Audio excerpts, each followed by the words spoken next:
انسان کو دکھ بھی آتے ہیں، بیماریاں بھی آتی ہیں، اپنوں بیگانوں کی طرف سے اس کو تلخیوں کا بھی سامنا کرنا پڑتا ہے۔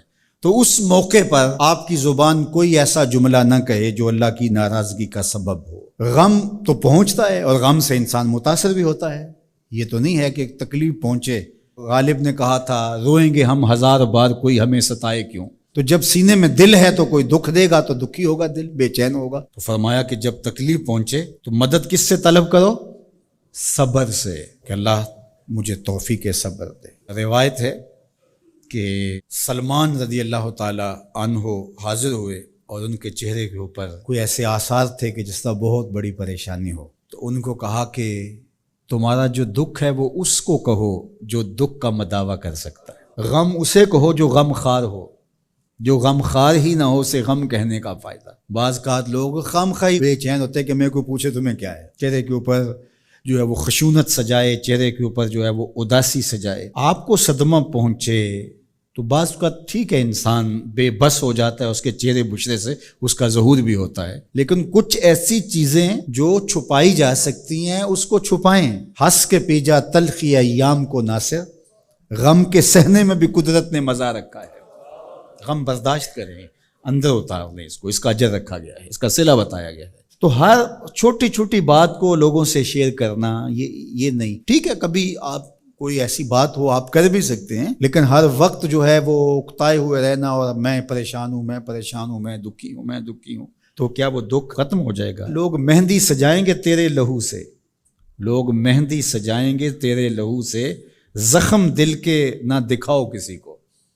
لوگ تو اس سے طرح مذاق بھی اڑائیں گے، اور جب تم ہنستے ہو تو زمانہ تمہارے ساتھ ہنستا ہے، اور جب تم روتے ہو تو زمانہ تمہارے ساتھ نہیں روتا۔ اس لیے یہ آنسو بڑے قیمتی ہیں، وہی بہاؤ جہاں شان کریمی موتی سمجھ کے چن لے۔ یوں ضائع نہ کرو، یوں ان کو برباد نہ کرو، لوگوں کے سامنے رسوا نہ کرو اپنے آپ کو۔ تو صبر کے دامن کو تھامو، ایک تو تلقین یہ کی گئی، اور دوسرا کہا والصلاۃ، اور نماز کے ساتھ اللہ سے مدد طلب کرو۔ حضور علیہ السلام جب بھی کسی مشکل میں مبتلا ہوتے تو حضور نماز کے لیے کھڑے ہو جاتے، اور میں نے خود کئی مرتبہ تجربہ کیا ہے، جب کوئی تکلیف پیدا ہو تو آپ نماز پہ کھڑے ہو جائیں، تکلیف میں تخفیف پیدا ہو جاتی ہے۔ اور بدر سے سخت دن کیا ہو سکتا تھا جب کافر پورے لاؤ لشکر کے ساتھ آ گئے، اور حضور کے لیے عریش ایک چھپر بنا دیا گیا، اور آقا کہیں وہاں مصلی بچھائے ہیں اور رب کے حضور کھڑے ہیں۔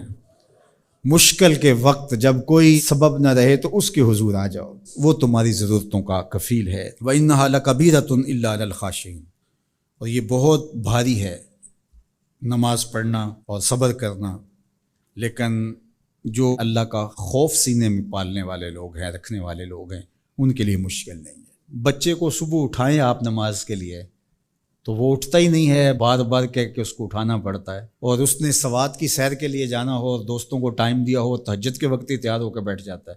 اس کا مطلب ہے کہ اس کو نماز کا شوق نہیں ہے، اس کا شوق تھا، جس کا شوق تھا اس کے لیے اٹھنا بھاری نہ ہوا۔ میرے والد گرامی سے کسی نے کہا جی جاگ نہیں آتی، تو فرمانے لگے صبح منڈی جانا ہو تو جاگ آ جاتی ہے، کچہریوں میں تاریخ ہو تو یاد آ جاتی ہے۔ منڈی جانا یہ تمہاری بدنی ضرورت ہے بچوں کے پالنے کے لیے، اپنی ضرورت کے لیے۔ کچہریوں میں جانا خوف ہے، نہ گیا تو میرے خلاف فیصلہ ہو سکتا ہے، تو تمہیں نہ امید ہے اللہ سے اور نہ اس کا خوف ہے، تو پھر کیسے جاگ آئے؟ اور کسی نے کہا کہ حضور نماز پڑھنا چاہتا ہوں، جاگ نہیں آتی۔ اللہ اکبر، کہنے لگے ارادہ اگر پکا ہو تو نیند نہیں آتی، بار بار اٹھ کے ٹائم دیکھتے ہیں وقت تو نہ گزر جائے۔ اللہ اکبر۔ تو فرمایا یہ بھاری ہے لیکن خاشعین کے لیے بھاری نہیں ہے، خشیت خدا سینے میں نہیں ہے، اللہ کا خوف سینے میں نہیں ہے، تو واقعی صبح کا اٹھنا بہت زیادہ بھاری ہے، بہت زیادہ مشکل ہے، لیکن جو خشیت والے ہیں ان کے لیے مشکل نہیں ہے۔ یہ مان لیا کہ صبح کا اٹھنا، سحری کا اٹھنا نفس پہ شاک ہے، لیکن اگر کسی کی زندگی کی لذت اس میں رکھ دی گئی ہو، اللہ اکبر، تو پھر اس کے لیے مشکل تو نہیں ہوگا۔ راہ خدا میں تکلیف اٹھانا مشکل صحیح، لیکن زندگی کا سرور اس میں رکھ دیا گیا ہو۔ وہ مزہ دیا تڑپ نے میری آرزو ہے یا رب، میرے دونوں پہلوؤں میں دل بے قرار ہوتا۔